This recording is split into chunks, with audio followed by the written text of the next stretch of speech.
Good morning, students.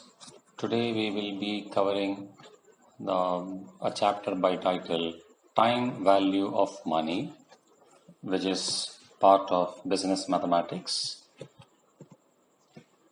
as part of our CA Foundation syllabus. Now, time value of money basically implies nothing but interest related calculations.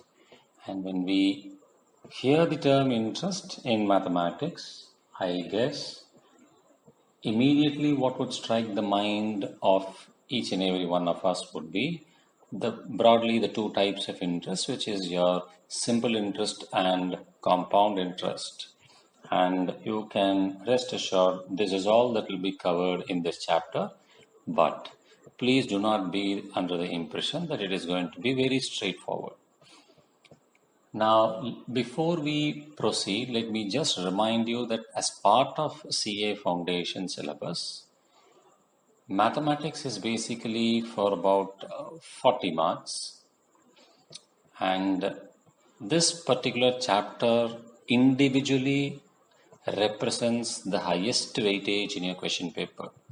You can expect approximately 25 to 30% of the question paper from this chapter alone in each attempt, implying that out of 40 questions, safely at least 10 questions can be expected, and outermost you can expect even 12 questions from this chapter. Needless to say that much of significance is attached to this chapter, hence pay a lot of attention not only to whatever is being spoken, but also in terms of practicing each and every sum of this particular chapter and practice it many times. Okay, now delving into the chapter, we have in this chapter the very first page of the study material contains kind of a chart which has the interest which is being drilled down into different types. And there we notice that broadly we have the simple interest, the compound interest, the effective rate of interest, and the annuity. And when we are going to analyze this chapter and try to understand it, we will be dividing this chapter into two sessions. The only reason being due to the weightage that is assigned to this chapter in the question paper, as I have highlighted to you. So we will intend to cover the simple interest, the compound interest, and the effective rate of interest today, and the annuity in the second session.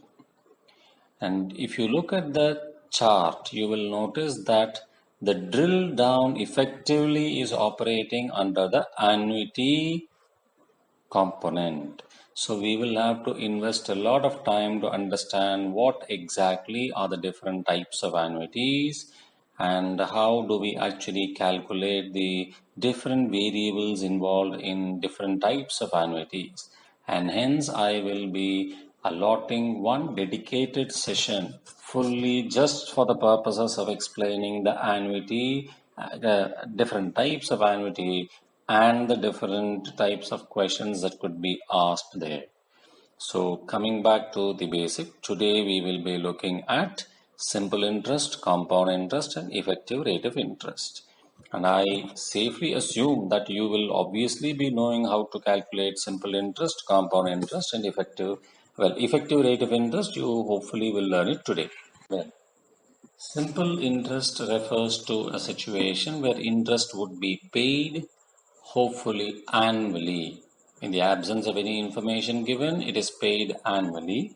So the formula generally that is used to calculate the simple interest, and simple interest is denoted either by SI or by capital I, would be as given in the study material, P multiplied by I multiplied by T. Now I repeat, simple interest is equal to P multiplied by I multiplied by T, and the notation P indicates the principal. Okay, I indicates the annual interest rate. Okay, whatever is the percentage given. If it is given as 6%, it would be 6 by 100, which is 0.06. And T indicates the time in years. So if the period involved of the investment is 2 years or 3 years, suppose we assume that 10,000 rupees is the principal invested at the rate of 6% for 2 years, the simple interest would be 10,000 multiplied by 6 divided by 100 multiplied by 2 will be equal to 1,200 rupees, and hence the maturity amount would be effectively 10,000 plus the 1,200, which will be 11,200. But be careful, the first 600 rupees will be received at the end of the first year. The second 600 will be received at the end of the second year along with the 10,000. So from a cash inflow perspective, 600 rupees will be received at the end of the first year and 10,600 rupees will be received at the end of the second year. Totally, we would have received 11,200. Now, just based on some other notation that is available, now simple interest can be expressed as in our study material as P into I into T, or some folks would also term it as P into N into R, PNR by 100, meaning P is the principal, N is the number of years, R is the rate of interest divided by 100. Whichever way you solve, the answer would still be the same. Nevertheless, since our textbook formula is PIT, I would advise you to follow the same. So based on this logic, you can attempt each of the example that is involved provided to you in the study material.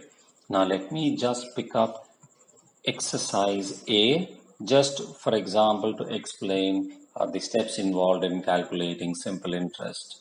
Let us for example pick up very first question. Simple interest on rupees 3,500 for 3 years at 12% per annum would be, it's very simple, 3,500 multiplied by 0.12 multiplied by 3, which will hopefully be equal to 1,260. Okay, so that makes it clear with respect to question number 1. There are hardly about 10 questions. Let us, for example, pick up another question. Let us pick up question number 8. The sum required to earn a monthly interest of rupees 1,200 at 18% per annum simple interest would be, assume that the principal is X, therefore X multiplied by 0.18 multiplied by 1 divided by 12 should be equal to 1,200. Now why am I multiplying and dividing by into 1 by 12? Because monthly interest must be 1,200. I repeat, X into 0.18 will give you the annual interest. Per month interest must be divided by 12, should be equal to 1,200. Therefore, X will be equal to 1,200 multiplied by 12 divided by 0.18.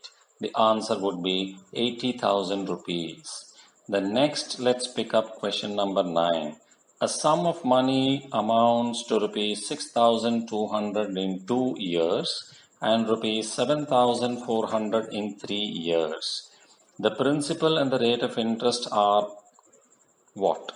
Now, if we look at the question, since at the end of 2 years, the maturity amount is 6,200, and at the end of the third year, the maturity amount is 7,400, it is clear that the difference between the maturity amount of year 3 and year 2 will be nothing but the simple interest earned for year 3, which is 7,400 minus 6,200 is equal to 1,200 rupees is the interest earned for the third year alone.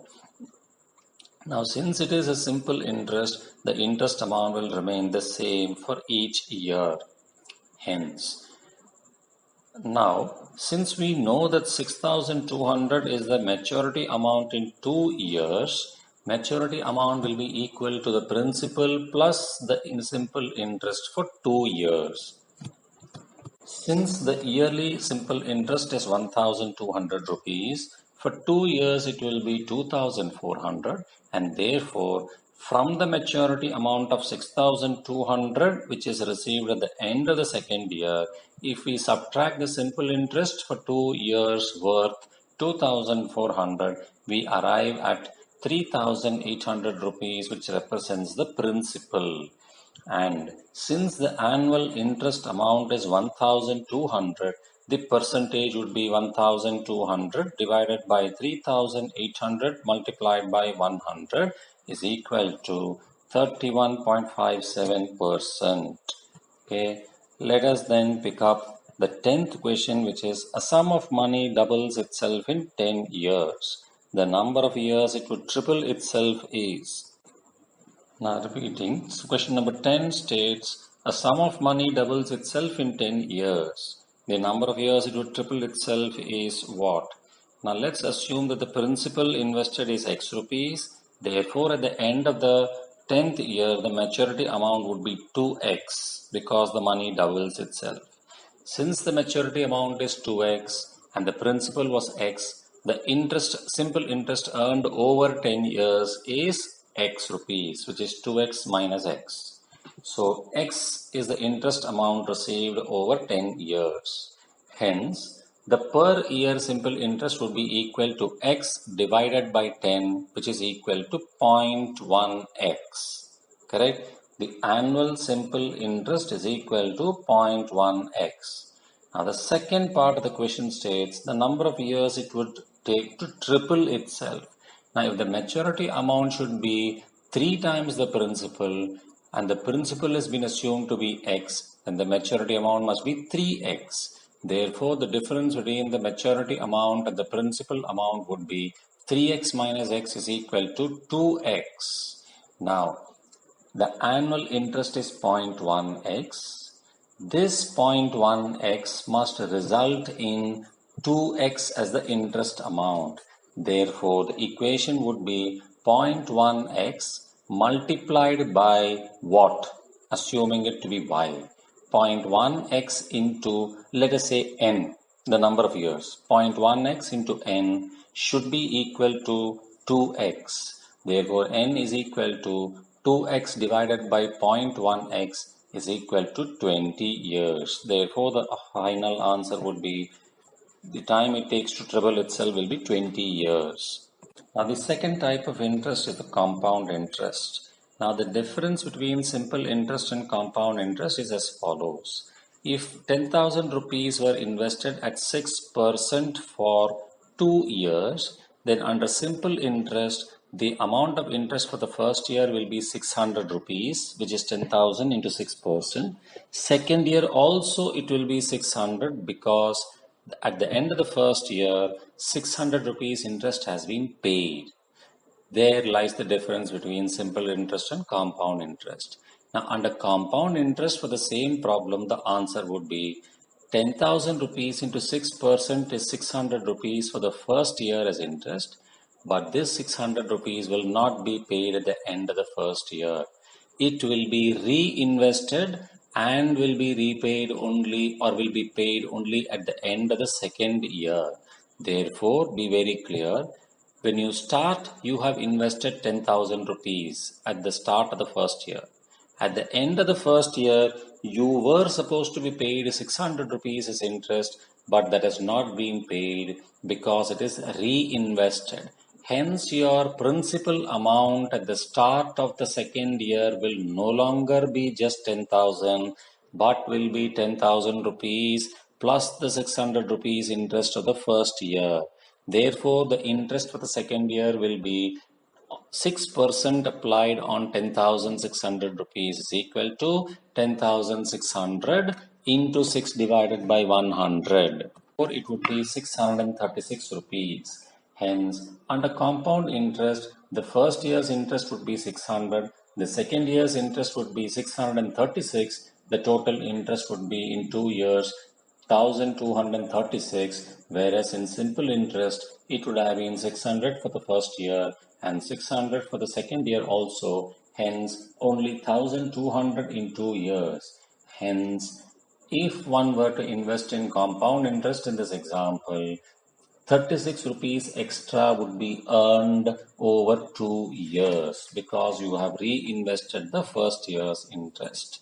Now, I hope this concept is clear, and hence let us move to the formula for calculating compound interest.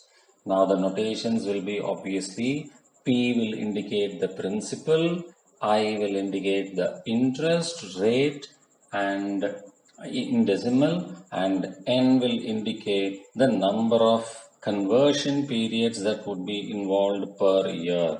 We have to be very careful with N. It is just not the number of years, it is the number of conversion periods per year. Now, what do I mean by this? Now, suppose we say 10,000 rupees is invested as the principal at the rate of 6% for 1 year, but then the interest will be compounded on a quarterly basis. I repeat, 10,000 rupees is invested at 6% per annum, but to be compounded on a quarterly basis means that 6% though is applicable on an per annum basis, we need to find out on a quarterly basis what would be the interest rate. Since 6% is for 12 months, for 3 months the rate of interest would be 6 into 3 by 12 is equal to 1.5%, is equal to 0.015. Therefore, the interest will be calculated every 3 months, and at the end of the first third month, whatever is the interest amount that has been calculated will not be credited to your account, will be reinvested. Therefore, in the third month, the second quarter, you will get interest not only on the principal at the start, but also on the amount of interest for the first quarter. Similarly, for the third quarter, you will get interest not only on the initial 10,000 that you have invested, but also on the amount of interest earned during the 2 quarters, and so on and so forth. Therefore, the fundamental formula for calculating the maturity amount in the case of compound interest would be A, which is the maturity amount, is equal to P, which is principal, multiplied by within bracket 1 plus I with bracket close power n. Now, I repeat, A indicates the maturity amount at the end of the term, P indicates the principal, I indicates the rate of interest per conversion. Okay, for the conversion that is applicable, conversion period, what is the rate of interest?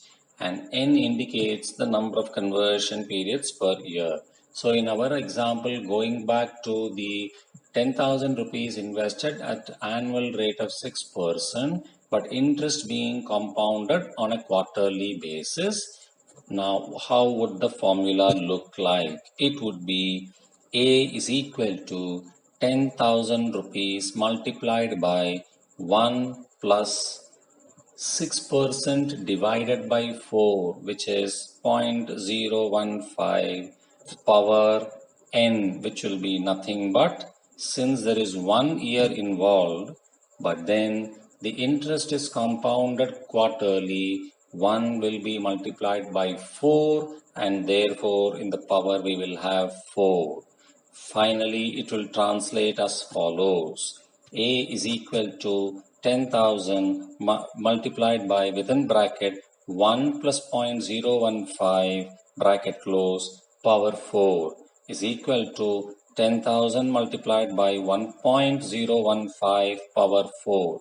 Whatever you get as the answer will be the maturity amount at the end of the first year, interest being compounded on a quarterly basis. and the interest, compound interest, would be maturity amount minus the principal amount.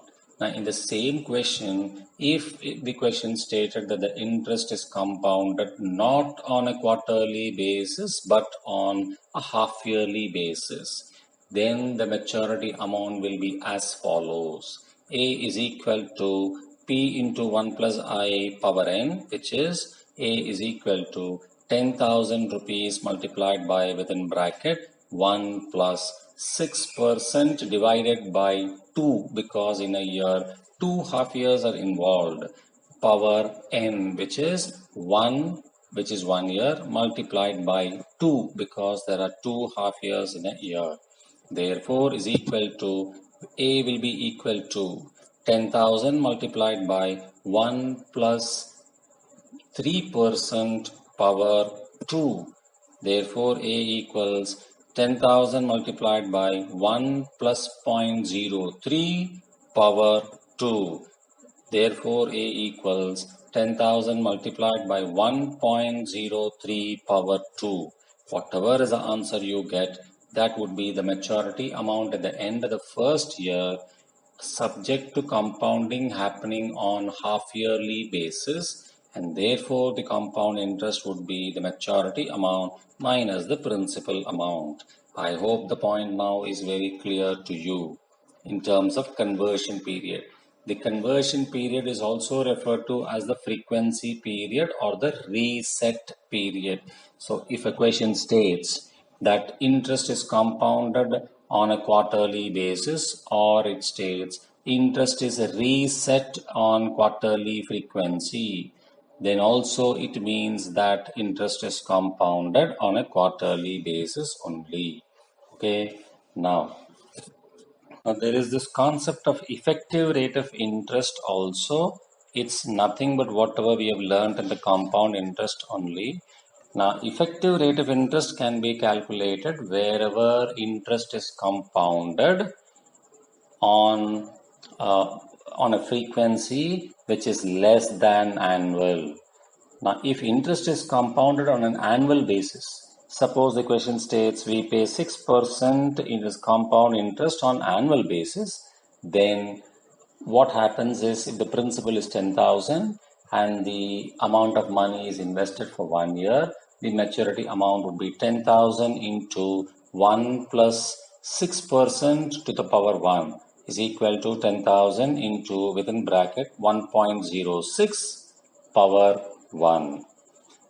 Now the effective rate of interest in this formula is nothing but the within bracket 1 plus I power n.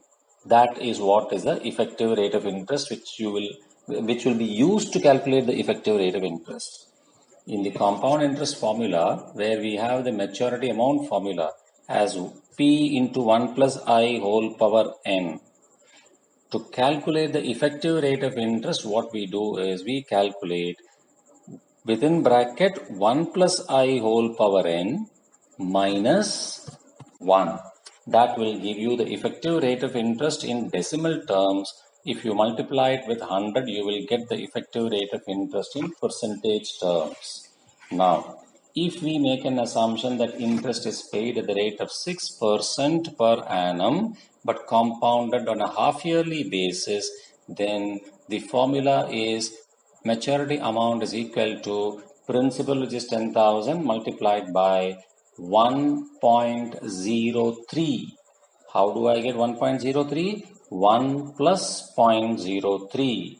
How do I get plus 0.03? 1 plus 6% divided by 2 half years, because compounding happens on a half yearly basis. So I repeat, A is equal to 10,000 multiplied by 1 plus 0.03 power 1 year into 2 half years. So 10,000 into 1.03 power 2. Now to calculate the maturity amount, no doubt you can do it as 10,000 into 1.03 power 2. The power 2 applies only to the 1.03, not to the 10,000. Now to calculate the effective rate of interest, the way we do it is just within bracket 1.03 power 2 minus 1 will give you the result in decimal terms. That result multiplied by 100 will give you the percentage. Now let us understand the logic. Now we know that if I have invested 10,000 rupees at 6% per annum compounded on a half yearly basis, the interest for the first half year will be 10,000 into 6%, which is 600, divided by 2 is equal to 300 rupees.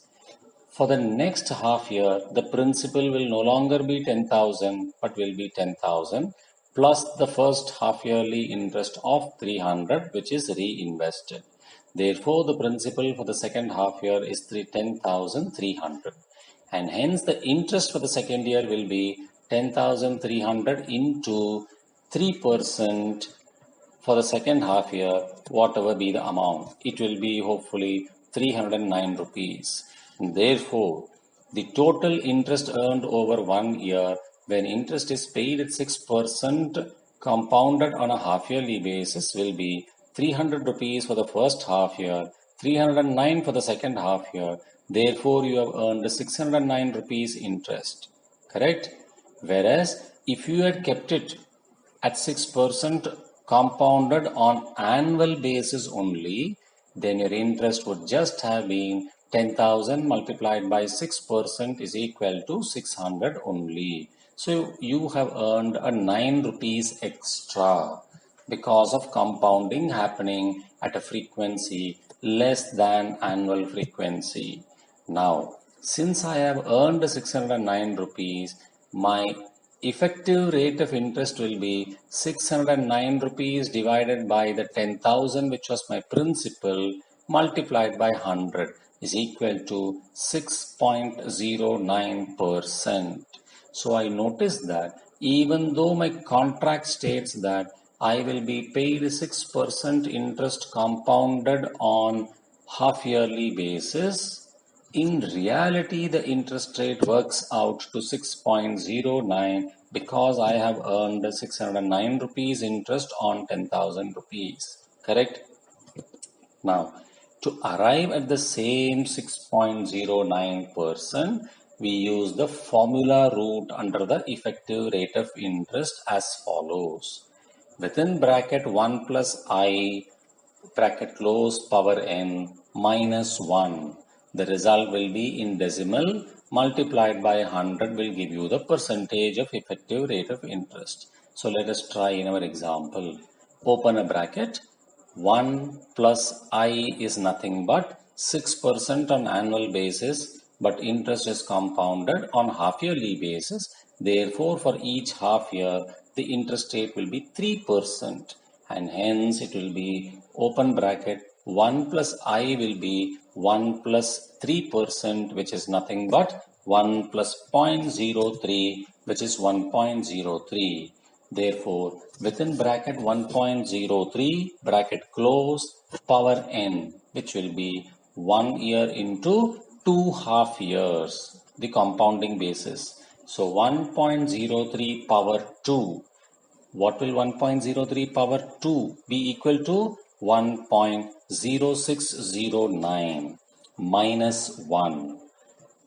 To find out the effective rate of interest in decimal terms. 1.0609 minus 1 is equal to 0.0609 in decimal terms. Multiplied by 100 will give us the rate of effective interest. So 0.0609 multiplied by 100 is equal to 6.09%. And this is exactly what we found even earlier. So I hope you have understood how exactly you have to calculate the effective rate of interest. Now I will not take another example, but I am just explaining the concept with respect to quarterly frequency. If the same 6% per annum is compounded on a quarterly basis, then the effective interest rate would be 1 plus I power n minus 1 is equal to 1 plus 6 divided by 4, which will be 1.5. Therefore, sorry, it will be within bracket 1 plus 1.5% power n, and n will be equal to 1 into 4 minus 1. Therefore, the answer would be 1.015 power 4 minus 1. Okay, I repeat, 1.015 power 4 below minus 1. This will give you the effective rate of interest in decimal terms. That result which you obtain multiplied with 100, you will get the effective rate of interest, in percentage terms. Okay, now in our earlier example we found it out as 6.09% when interest is paid at 6% on an annual basis but compounded on a half yearly basis.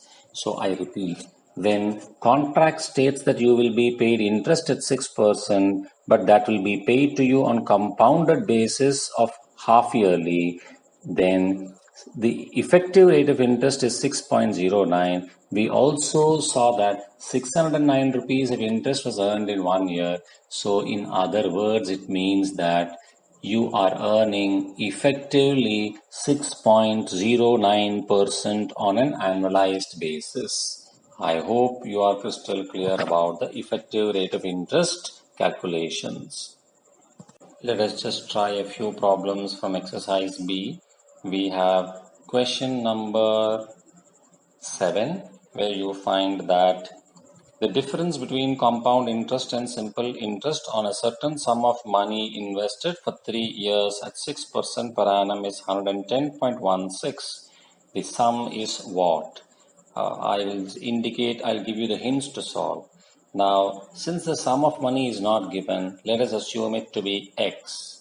So, simple interest on a principal of X for 3 years at 6% would be X multiplied by 0.06 multiplied by 3, which will be, I think 0.06 into 3 will be 0.18, so it will be 0.18x. Similarly, compound interest for 3 years will be effectively x multiplied by 1.03, sorry, x multiplied by 1.06 power 3. Power 3 applies only for 1.06. Okay, so 1.06 power 3 multiplied by x will be the maturity amount, minus x will be the compound interest for 3 years. Now that result which you obtain, from that result you subtract 0.18x. The difference that you get will be equal to 110.16 as given in the question. So you can then solve the equation and get the principal amount. Okay, I repeat, for compound interest it will be found out as maturity amount minus principal. Maturity amount will be x, which is the principal, has been assumed to be x, correct? So 1.06 power 3 multiplied by x, okay, minus x, which is the principal, will be the compound interest. From that amount, subtract 0.18x, you will get the difference in terms of x, equate it with 110.16 given in the question. You will be able to solve what is the value of x, and that should be the final answer. Question number 9. The effective rate of interest corresponding to a nominal rate of 7% per annum convertible quarterly would be equal to what? 1 plus I power n minus 1 in decimal terms. So it would be 1 plus 7 divided by 4. Okay, 1 plus 7% divided by 4 within bracket close, power 1 into 4 minus 1. Effectively, it will be 1 plus 1.75% power 4 minus 1. Whatever is the answer you get will be in decimal terms. Multiply that with 100 and you should be able to get the answer. Hopefully it matches with 7.18%. 12th question. The difference between the simple interest and compound interest on rupees 2,400 for 2 years at 5% per annum is what? So the simple interest would be 2,400 multiplied by 5% into 2 years, which will be 240 rupees, and compound interest would be with regard to the maturity amount 2,400 multiplied by 1.05 power 2 minus 2,400. Okay, so the first year's compound interest would typically be 120 rupees. The next year's compound interest would be 126. Therefore, the compound interest for 2 years would be 246 rupees. Hence, the difference would be 246 rupees compound interest for 2 years minus 240 rupees compound interest under the simple interest category for 2 years, and hence the amount of difference would be 6 rupees. I hope with that you should be able to solve the simple interest and compound interest and effective interest related calculations. Well, probably with regard to question 13, again let me give you a hint. The annual birth and death rates per 1000 are 39.4 and 19.4 respectively. Now look at it. Annual birth rate is 39.4 by 1000 into 100%. So whatever be it, okay. Similarly, death rate would be 19.4 by 1000 into 100%. Into 100 will be the percentage, okay. Now, the difference between the two will be the net increase. Effectively, it will be that the population grows every year by 39.4 minus 19.4 is 20. So 20 divided by 1000 multiplied by 100 will be the rate of growth in population every year. So you compound it, okay, and try to check in how many years will the population get doubled, okay.